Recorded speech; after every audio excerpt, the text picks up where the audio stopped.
और बच्चों, क्या हो रहा है? मजे आ रहे हैं? मिठाई विठाई ठीक खा रहे हो? दे भी रहे हैं घर वाले या नहीं? ये चुपके से ही खा रहे हो? चलो, बहुत मिठाई खा ली। अब थोड़ा पढ़ भी ले। लाप्लास ट्रांसफॉर्म की बात कर रहा हूं मैं। देखो, मैंने जो सामने फॉर्मूले लिखे हैं, इनसे हमने शुरुआत की थी। शुरुआत तो डेफिनेशन से की थी वैसे। डेफिनेशन ये थी लाप्लास की, अगर तुम्हें थोड़ा ध्यान हो तो। जब भी लाप्लास निकाला जाएगा किसी भी फंक्शन का, वो फंक्शन टी में होगी, और वो एक डेफिनेट इंटीग्रेशन होता है और कुछ नहीं, लिमिट जीरो टू इन्फिनिटी ई की पावर माइनस के पीटी। और यहाँ पर वो फंक्शन जिसका हम लाप्लास निकालते हैं, बस इसको इंटीग्रेट कर दीजिए तो लाप्लास निकल जाएगा एफ टी का। और वो जो आंसर आएगा वो 100% पी में आएगा, क्योंकि टी तो रहेगा ही नहीं। टी की जगह तुम लिमिट भर दोगे। फिर हमने इसी फंक्शन में, इसी फॉर्मूले के अंदर एफ टी की जगह 1 भरा, साइन ई की पावर ए टी भरा, साइन ए टी भरा, तो ये 8 फॉर्मूले निकाले थे हमने।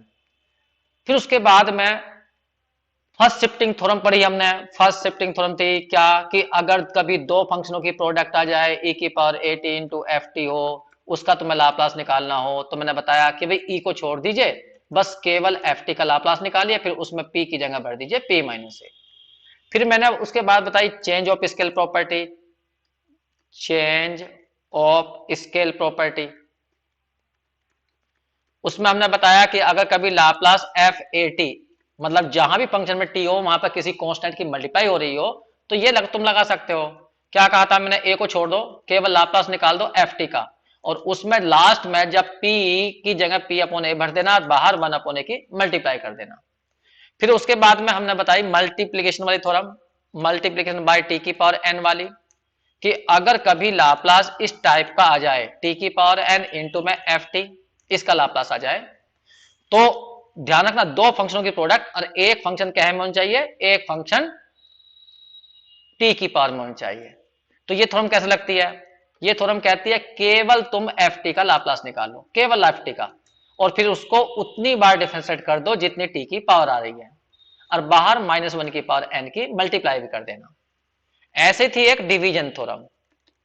डिवीजन थ्योरम, डिवीजन थ्योरम में क्या था कि अगर कभी क्वेश्चन इस टाइप का जाए, एफ टी अपॉन टी इस टाइप का, तो तुम डिवीजन थ्योरम लगा सकते हो। ये थ्योरम कहती है केवल एफ टी का तुम लाप्लास निकाल लीजिए और उसे बस इंटीग्रेट कर दीजिए पी के रेस्पेक्ट में, और लोअर लिमिट पी लेना और up to upper limit infinity लेना।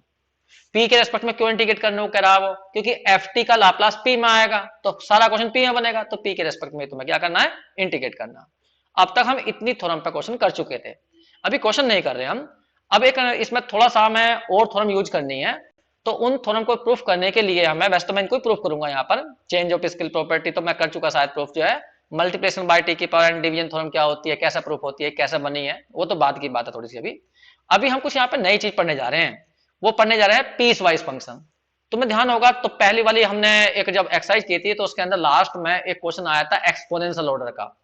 तो एक्सपोनेंशियल ऑर्डर समझने से पहले हमें पीस वाइज फंक्शन समझनी होगी। जैसे कि नाम से ही जाहिर है, पीस वाइज, पीस का मतलब टुकड़े, और कंटिन्यूस का मतलब कंटिन्यूस, जो टुकड़ों में कंटिन्यूस हो। नाम लिखा हमने पीस वाइज कंटिन्यूस फंक्शन किसी इंटरवल के अंदर। इसका दूसरा नाम भी है सेक्शनली कंटिन्यूस भी बोलते हैं, ऐसा वो मर्जी है। अब ध्यान सुनना क्या कहा, डेफिनेशन सही से पढ़ो। A function f t is said to be piecewise continuous किसी इंटरवल ए बी के अंदर, यदि ये दो कंडीशन सेटिस्फाई कर जाएंगे। पहली कंडीशन, वो फंक्शन कंटिन्यूस होनी चाहिए सभी पॉइंटों पर एक्सेप्ट कुछ निश्चित पॉइंटों को छोड़कर। मतलब जो भी इंटरवल तुम्हें दिया गया अभी 1 से लेकर 5 तक, चेक करो कि वो कंटिन्यूस है या नहीं है। तो कंटिन्यूस तो हो, लेकिन कुछ पॉइंटों पर वो डिसकंटिन्यूस भी हो। कहने का मतलब कुछ पॉइंटों पर उसका ग्राफ टूट रहा हो, लेकिन वो कुछ पॉइंट हो। कुछ पॉइंटों का मतलब होता है जिनको हम गिन सकें, 2 पॉइंटों पर, 3 पॉइंटों पर, 4 पॉइंटों पर, 50 पॉइंटों पर, लेकिन अनंत पर नहीं। कुछ निश्चित पॉइंटों पर डिसकंटिन्यूस हो और बाकी सारे पॉइंटों पर वो कंटिन्यूस हो। पहली कंडीशन ये कह रही है। अब दूसरी कंडीशन क्या कह रही है, कि left hand limit right hand limit exist करनी चाहिए हर पॉइंट पर जहां पर वो डिसकंटिन्यूस हुई है। तुम्हें पता होगा जब हम कंटिन्यूटी चेक करते थे, पार्ट 1 की बात कर रहा हूं मैं, सेम फर्स्ट की, तो उसमें कंटिन्यूटी चेक करने का क्या रूल था, कि लेफ्ट हैंड लिमिट निकालो, राइट हैंड लिमिट निकालो, फंक्शन की वैल्यू निकालो, तीनों सेम आएंगी तो वो कंटिन्यूअस कहलाएगी। ठीक है। और यदि उनमें से दो चीज सेम ना हुई, मान लो left hand limit right hand limit same ना हुई या फंक्शन की वैल्यू सेम ना हुई, ठीक है, तो हम उस टाइम पे क्या बोलते हैं उसे, डिसकंटिन्यूअस। तो वो यहां पर क्या कह रहा है, जिन पॉइंटों पर वो डिसकंटिन्यूअस हो तो वहां पर लेफ्ट हैंड लिमिट और राइट हैंड लिमिट एग्जिस्ट करनी चाहिए। एग्जिस्ट का मतलब है उनकी फाइनाइट वैल्यू आ जानी चाहिए, ऐसा ना हो कि इंफिनिटी हो, ठीक है। तो यदि किसी फंक्शन के अंदर ये दो कंडीशन काम कर रही होती हैं तो उसे हम बोलते हैं पीस वाइज, टुकड़ों में कंटिन्यूअस। फिर सुन लीजिए, पहली कंडीशन कह रही है कि वो फंक्शन कंटिन्यूअस होना चाहिए उस इंटरवल के सभी पॉइंटों पर नहीं, कुछ पॉइंटों को छोड़कर। एक्सेप्ट लिखा, एक्सेप्ट। और जिन पॉइंटों पर डिसकंटिन्यूअस हो उन पॉइंटों पर यदि लेफ्ट लिमिट निकालें और राइट लिमिट निकालें तो वो फाइनाइट आ जानी चाहिए, बस। ऐसी फंक्शन को बोलते हैं पीस वाइज कंटिन्यूअस। जैसे कि हमने यहां पे एक एग्जांपल लिया है, नीचे की ओर देखे, ध्यान से देखिए। एफ टी इक्वल टू, तीन वैल्यू ली फंक्शन की। पहली फंक्शन की वैल्यू है टी लेस देन जीरो पर 1 है, दूसरी जीरो और 1 के बीच में -1 है, और टी की वैल्यू 1 से ग्रेटर है तो वहां पर टी स्क्वायर है। तो तीन यहां पर मैंने इसके पार्ट लिए हैं इस फंक्शन के, और पूछा है क्या ये इस इंटरवल के अंदर पीस वाइज है। चेक करते हैं, ध्यान देना। मैं इंटरवल बताया उसने -1 to 1, तो मैं इंटरवल ड्रॉ कर लेता हूं 1 मिनट के लिए। ए हमने ये लिया, चलो ब्लैक ही ले लेता हूं। एक मैंने लाइन ड्रॉ करी, लो भैया खींची नहीं तो देखा, लाइन खींच ही नहीं रही। चलो भैया ऐसा बंद कर दिया, ये ना चल रहा, सिंपली लाइन लेते हैं हम तो वैसे ही। ये हमने एक लाइन खींची, ये रही, और यहां पर है मान लीजिए -1 और यहां पर है हमारा 2, ठीक। अब इस फंक्शन को देखो ध्यान से, पहली क्या इसमें टी जो है किस किस पर डिपेंड है, 0 पर 1 पे। 0 और 1 भी दिखा लीजिए, ये रहा 0 और ये रहा 1। ये पहली वाली फंक्शन को पढ़ो, एफ टी की वैल्यू 1 है, जब टी की वैल्यू 0 से छोटी है तो 0 यहां है, तो 0 से छोटा इधर इधर है, तो फंक्शन की वैल्यू क्या लिया यहां पर 1। ये एफ टी की वैल्यू बता रहा हूं मैं, एफ टी की वैल्यू यहां 1 है। इसमें चेक करो 0 1 के बीच में, तो 0 1 के बीच में कितने दिया, -1। इसके 1 और 2 के बीच में, यहां लिखी थर्ड वाले में टी की वैल्यू 1 से बड़ी, तो फंक्शन की वैल्यू क्या दिया, टी स्क्वायर। ये फंक्शन दिया मैं। अब वो पूछ रहा कि बताइए क्या ये फंक्शन कंटिन्यूअस है कुछ पॉइंटों को छोड़कर। तो मैंने इसका डायग्राम बनाया, इसका चित्र बनाया, तो यहां बनाया हुआ देखो, -1 और 0 के बीच में फंक्शन है y, ये फंक्शन है 1। 1 का मतलब क्या, फंक्शन की वैल्यू 1। हम फंक्शन ज्यादातर y equal to f x मानते हैं, लेकिन हमारा क्वेश्चन ये एफ टी में है तो मैंने y equal to f t मान लिया। तो एफ टी की वैल्यू कितनी रखी है, y की वैल्यू 1 रखी है, एफ टी की वैल्यू 1 दी है, पहले केस में ये रही, एफ टी की वैल्यू 1 है, तो मैंने यहां पर 1 कर लिया। तो y इक्वल टू 1 कौन सी लाइन होती है, जो x एक्सिस के पैरेलल हो, कितनी डिस्टेंस पर हो, 1 पर। तो देखो मैंने ये जो रेड वाली खींची ना, रेड वाली, ये रेड वाली, ये 1 डिस्टेंस पे ली मैंने, ये ऊंचाई 1 है, ठीक है। ये है हमारी पहले वाली फंक्शन, और ये लेनी है -1 से लेकर 0 के बीच में। देखिए -1 बहुत छोटा हो जाता, तो मैंने इधर को पूरे में खींच रखी है, लेकिन तुम ध्यान रखना -1 और 0 के बीच में लेनी, बस इतने से हिस्से में, तो ये वाला हिस्सा लेना, बस इतना सा हिस्सा, इतना सा हिस्सा, ठीक। अब देखो 0 और 1 के बीच में फंक्शन की वैल्यू कितनी है, 0 और 1 के बीच में फंक्शन की वैल्यू -1 है, तो -1 का मतलब क्या होगा, वो लाइन जो x एक्सिस के पैरेलल होगी लेकिन -1 डिस्टेंस पर होगी, तो नीचे की ओर होगी। तो ये हरी वाली जो लाइन है, जो हरी वाली लाइन नीचे खींची गई है, वो है y equal to -1 line, y equal to -1, ऊपर वाली है y इक्वल टू +1, और जो ये वाली लाइन है हमारी, ये वाली जब कहा उसने 1 से बड़ा, तो कौन सी है, टी स्क्वायर। टी स्क्वायर का मतलब क्या होता है, y equal to t square का मतलब एक्स स्क्वायर। देखिए क्वेश्चन हम टी में करते हैं, इसलिए थोड़ा कंफ्यूजन हो रहा होगा तुम्हें। हम x में मान लीजिए, ग्राफ हमने x में खींचे हैं, तो t की जगह x कर लीजिए, f की जगह हमने y कर लिया, ठीक है। तो ये बन गया हमारा, ये क्या होता है, पैराबोला, सबको पता है। लेकिन पैराबोला तो ऐसा होता है, ये वाला ऐसा, लेकिन ये कहा गया 1 से लेकर 2 के बीच में देखना, तो यहाँ 1 है यहाँ 2 है, तो इसके बीच में तो ऐसे ही बनेगा ना ये लाइन सी है। तो ये देखो ये खींच रखी मैंने लाइन सी, खींच रखी, तो ये 1 और 2 के बीच में है। तो यदि इस फंक्शन का ग्राफ खींचा जाए तो इस फंक्शन का ग्राफ ये है। तो ध्यान से देखिए, क्या ये कर्व लगातार कंटिन्यूअस है, नहीं, कंटिन्यूअस नहीं है। देखो यहां से चले हम इस रेड पर, चलते गए चलते गए चलते गए, यहां पहुंचे ए पर, ए पे जाने के बाद तुरंत हरे पे नीचे आएंगे, तो यहां पर टूट गया कर्व। पहले ऊपर था नु, फिर नीचे पहुंच गया, तो यहां टूट गया, ए पॉइंट पर टूट गया। ए पॉइंट का मतलब यहां पर एक्स की वैल्यू कितनी है, 0, तो 0 पे टूट गया, तो 0 पे डिसकंटिन्यूअस है। अब यहां पाओ, हरे पे चल दिए चल दिए चल दिए, जैसे ही यहां डी पॉइंट पे पहुंचे तो तुरंत फिर यहां से, फिर यहां से स्टार्ट हो गया, इसका मतलब डी पॉइंट पर टूट गया, और डी पॉइंट पे एक्स की वैल्यू कितनी है, 1, तो इसका मतलब ये कर्व 2 जगह टूटा हुआ है, एक 0 पर और एक 1 पर। तो हमने यहां पर देखा कि ये क्वेश्चन जो फंक्शन थी हमारी, 2 जगह, केवल 2 जगह डिसकंटिन्यूअस है। तो पहली कंडीशन सेटिस्फाई हो गई, कि फंक्शन बाकी पॉइंटों पर तो कंटिन्यूअस है लेकिन 0 और 1 पर डिसकंटिन्यूअस है। अब सेकंड कंडीशन क्या कहती है, तो 0 और 1 पर लेफ्ट हैंड लिमिट और राइट हैंड लिमिट निकालिए। तो मैं एक बार 0 पर चेक करता हूं लेफ्ट हैंड लिमिट और एक बार चेक करता हूं राइट हैंड लिमिट। देखिए जो बच्चे एक्सपर्ट हैं वो ऊपर से देख के बता देंगे फंक्शन को देखते ही कि 0 पर लेफ्ट हैंड लिमिट क्या आएगी। 0 यहां है 0 और 0 पर लेफ्ट देखनी है तो 0 के लेफ्ट में इस साइड में देखो, इधर लेफ्ट होता है और इधर होता है राइट। तो बताओ इधर फंक्शन कौन है, एफ टी इक्वल टू 1। तो इस फंक्शन में टी की जगह 0 भर दो, वही लेफ्ट हैंड लिमिट होती है। तो इधर तो टी है ही नहीं, इसके अंदर 1 है, एफ टी की वैल्यू 1 है, तो टी की जगह 0 भरोगे तो 1 ही आएगी। तो इसका मतलब इसकी लेफ्ट हैंड लिमिट 1 जाने वाली है। तो राइट हैंड लिमिट चेक करना, 0 के राइट में देखो, 0 के राइट में फंक्शन की वैल्यू कितनी है, -1। तो इसका मतलब क्या, लेफ्ट हैंड लिमिट तो +1 आएगी और राइट हैंड लिमिट कितनी आएगी, -1। और दोनों ही एग्जिस्ट कर रहे हैं। एग्जिस्ट का मतलब फाइनाइट वैल्यू आ रही है। ये वैल्यू फाइनाइट होनी चाहिए, फाइनाइट यूनिक तो आ तो रही है, अनंत तो नहीं आ रही, इन्फिनिटी तो नहीं आ रही। तो इसका मतलब है कि वह 0 पर जिस पॉइंट पर डिसकंटिन्यूअस है वहां लेफ्ट हैंड लिमिट भी निकल रही है और राइट भी। अब 1 पर चेक करें, चलो 1 पर ऐसे चेक करें तो नहीं, 1 पर चेक कर लेते हैं। 1 का लेफ्ट किधर है, 1 का लेफ्ट इधर है और 1 का राइट किधर है, इधर है। तो 1 के लेफ्ट फंक्शन कौन है, इस साइड में कौन फंक्शन है, -1 और राइट में कौन फंक्शन है, टी स्क्वायर। तो टी स्क्वायर की जगह टी की जगह 1 रख के देखो, क्योंकि हम 1 पे चेक कर रहे हैं ना। तो इधर क्या आएगी 1। तो राइट हैंड लिमिट 1 आ रही है जबकि लेफ्ट हैंड लिमिट जो आ रही है वो -1 आ रही है। भले ही वो अलग अलग आ रही है, वो तो सीधी सी बात है, डिसकंटिन्यूअस है तो कुछ ना कुछ तो अलग तो होगा ही, ठीक। लेकिन दोनों ही लिमिट एग्जिस्ट कर रही हैं। तो इसका मतलब क्या हुआ, 1 पर भी लेफ्ट हैंड और राइट हैंड लिमिट एग्जिस्ट कर रही हैं। तो हम कह सकते हैं दूसरी कंडीशन भी सेटिस्फाई कर रही है। हाँ वैसा करना चाहे तो वैसा करके देख लीजिए, जो तुमने फॉर्मूले पढ़े हैं उससे निकाल के देख लेता हूं मैं। देखिए मैंने डायग्राम समझा दिया है। अब मैं 0 पर और 1 पर लेफ्ट हैंड लिमिट और राइट हैंड लिमिट निकाल रहा हूं। ध्यान दीजिए, हम 0 पर निकालते हैं, कब निकाल रहे हैं, t इक्वल टू 0 पर, क्योंकि 0 पर वो डिसकंटिन्यूअस है। तो लेफ्ट हैंड लिमिट का फॉर्मूला याद करिए। लेफ्ट हैंड लिमिट का फॉर्मूला होता है limit h tends to 0, f जिस पॉइंट पर निकालते हैं 0 और -h कर देते हैं। 1 पर निकाल रहे हैं तो 1 -h, 2 पर निकाल रहे हैं 2 -h, 3 पर निकाल रहे हैं 3 -h। बस अब फंक्शन की वैल्यू देखो, फंक्शन की वैल्यू 0 से कम, यहां है 0 से कम, तो कौन से वाली फंक्शन है 0 से कम, इस साइड में ये वाली है। तो एफ टी इक्वल टू 1 का यूज होगा, एफ टी इक्वल टू 1 का यूज निकालो इससे। जब इसमें इधर टी है ही नहीं तो इसकी वैल्यू कितनी आएगी, 1 ही आएगी। तो लिमिट h टेंड्स टू 0 और यहां पर आ गया कितना 1, तो फंक्शन की वैल्यू 1 आ गई। इसका मतलब लेफ्ट हैंड लिमिट 1 आ गई है। अब राइट हैंड लिमिट निकाल लीजिए।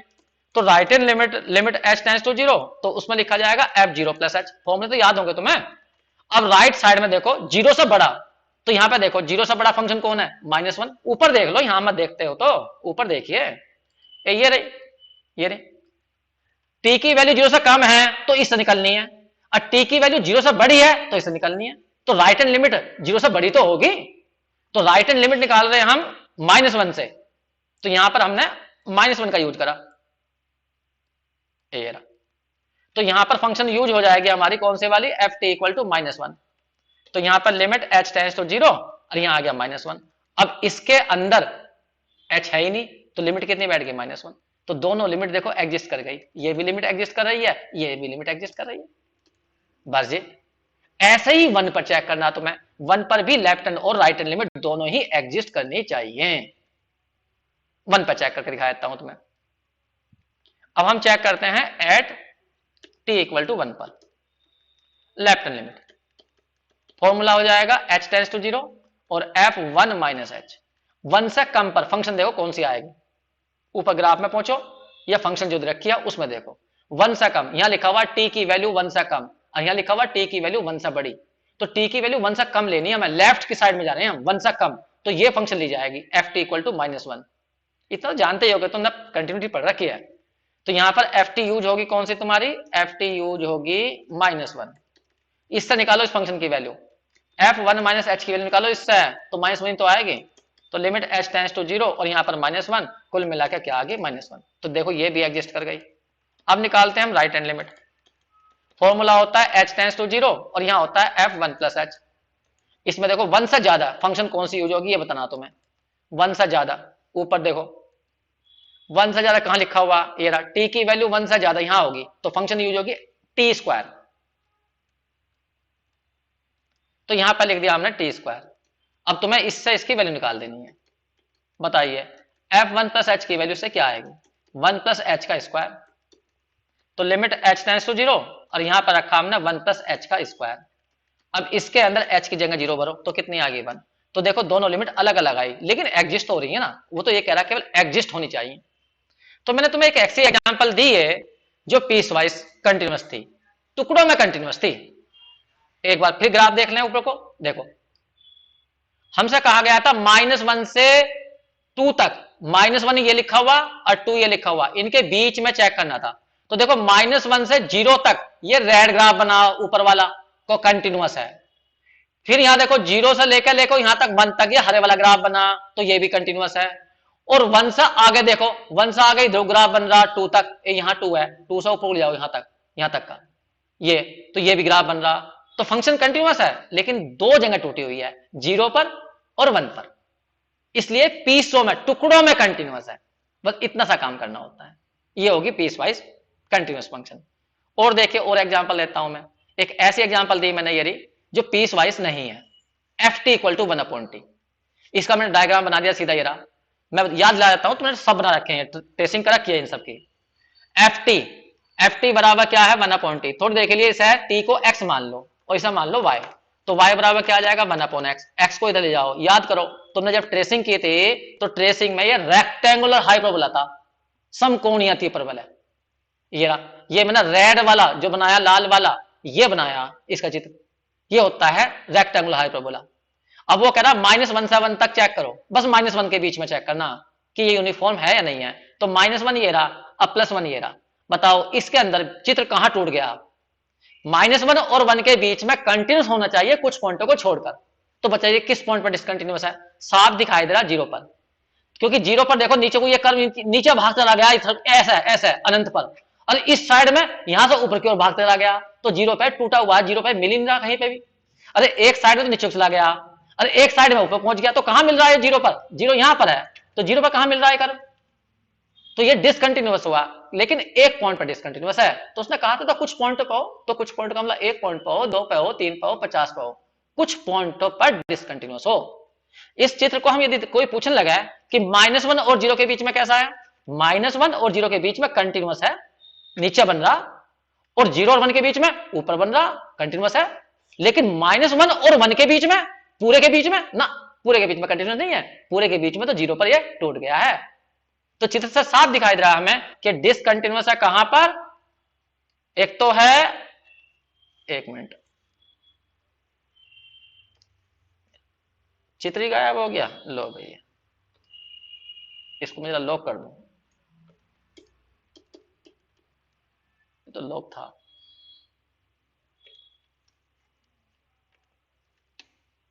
एक मिनट बचे रहा, फिर गायब हो गया। चलो भैया ऐसे करते हैं, बस इसे करते हैं थोड़ा सा खत्म। ये जोश में आके मैं खींच दूं ना इनको सबको बेमतलब के, जो है जल्दीबाजी में बनाने के लिए। लो मैंने इन सबको हटाने की कोशिश कर रहा हूं, लेकिन हट नहीं रही है।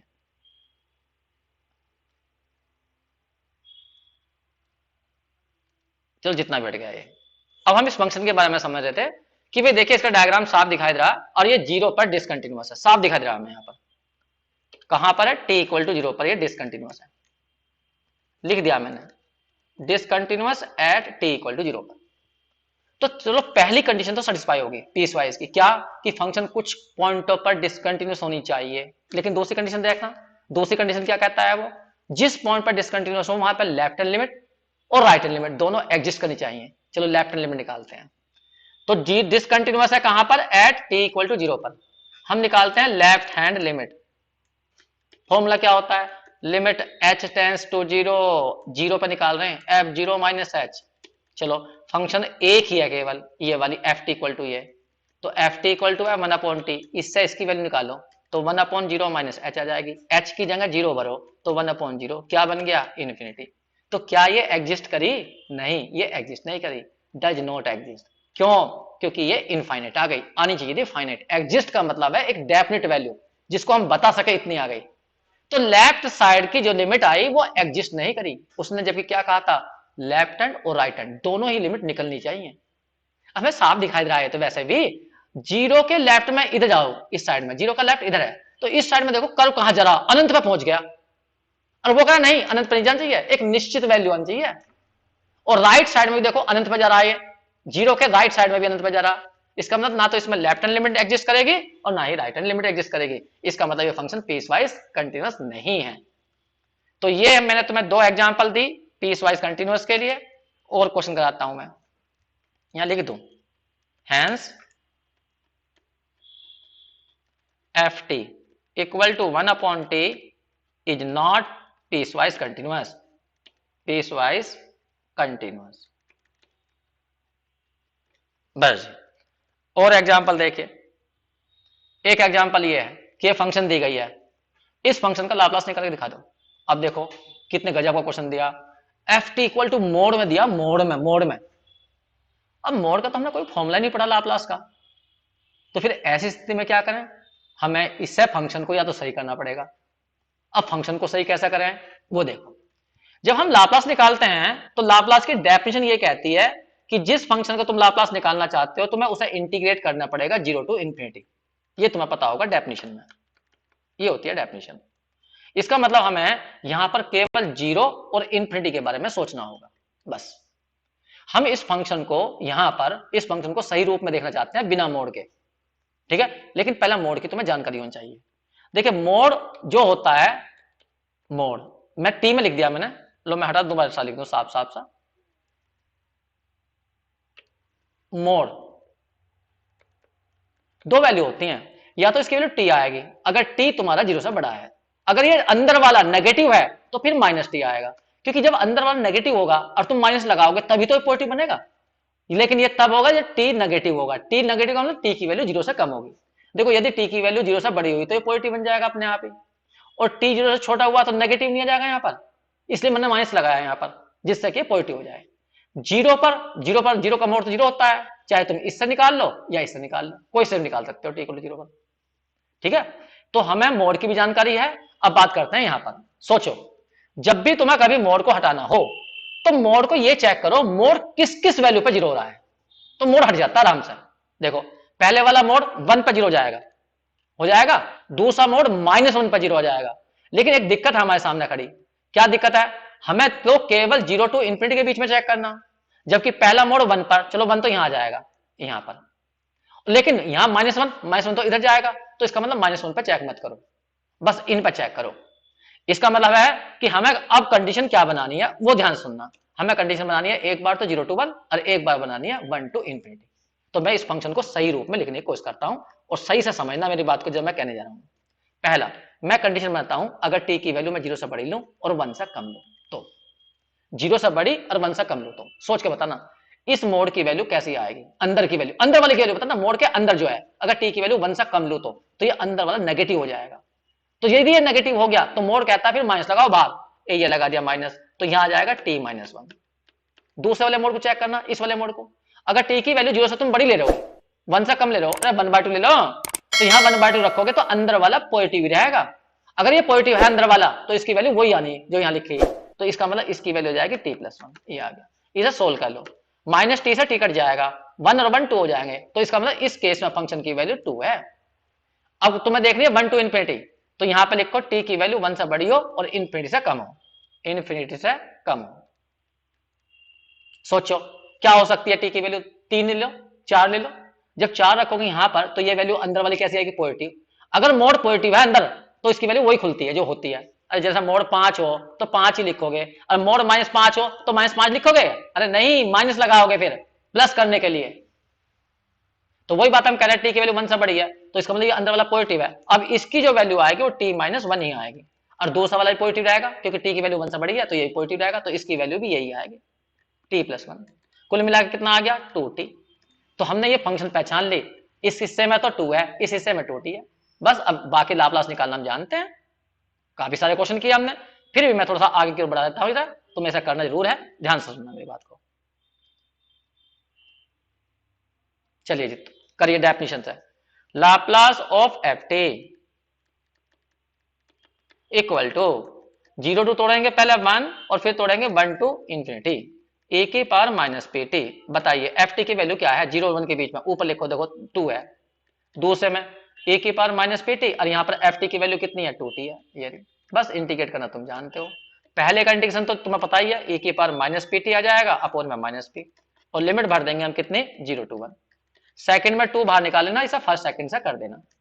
फर्स्ट सेकंड से तुम्हें करना आता है, पहला ऐसा कैसे, सेकंड का इंटीग्रेशन e की power minus P T upon minus के पी आएगा, फिर माइनस आएगा, फिर पहले वाले का 1 हो जाएगा, दूसरे वाले का इंटीग्रेशन e की पावर माइनस के पी टी अपॉन माइनस के पी। अब नहीं करूंगा मैं, अब समझ गए होगा तुम।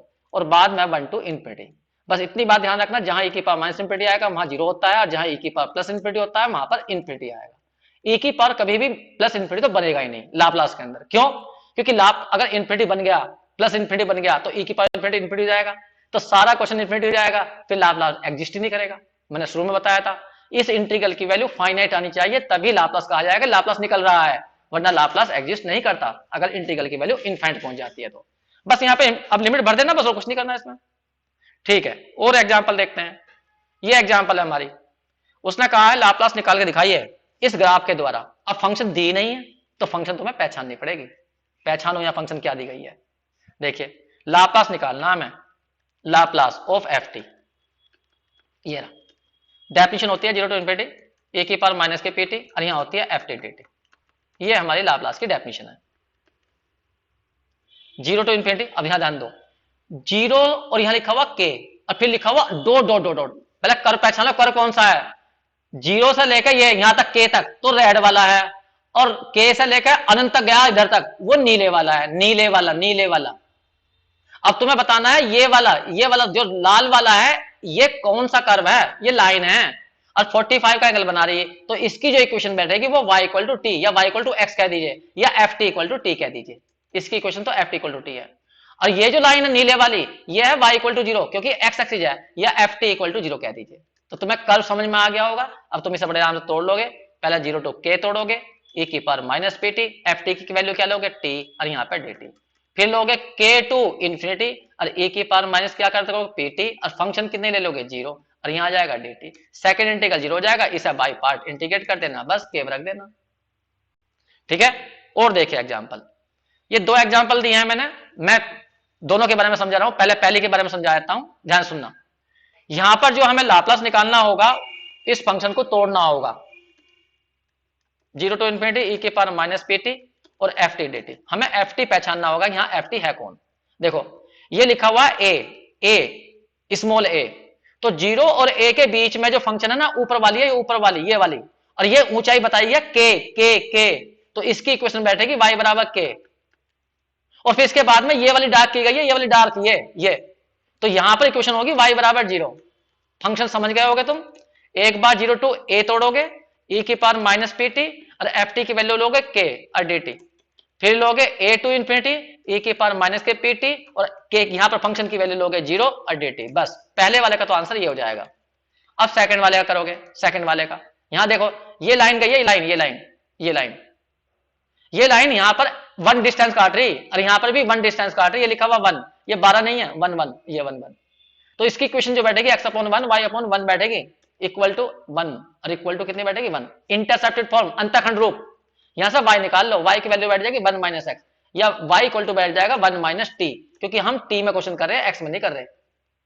तो यहां पर फंक्शन की जो वैल्यू है वो कितनी है, 1 माइनस टी है।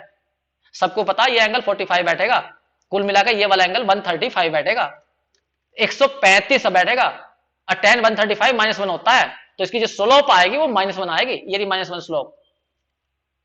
ठीक है, एफ टी की वैल्यू ये बैठ गई। अब देखो यहां से आ गया, 1 से आ गया, ये डार्क है नीचे वाली, तो यहां पर y की वैल्यू क्या हो जाएगा 0, क्योंकि ये x एक्सिस है।